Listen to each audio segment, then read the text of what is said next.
Okay, so we have here is our film lifting bar. This is the semi-automatic unit that allows for a simpler insert of product. We'll show you how that works exactly, but it's a very simple process. The lifting bar is adjustable. You can see that it is adjustable by height. You can also turn it if you need to, shift it to the left to give a little bit more room.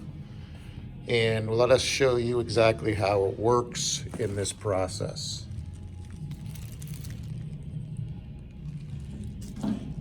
So first, you obviously have an opening here.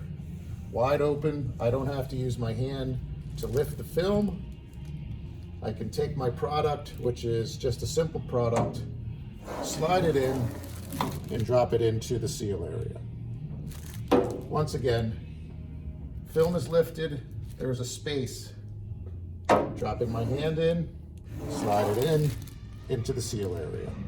Very simple for our operators, allows for simplicity, ease, and faster loading.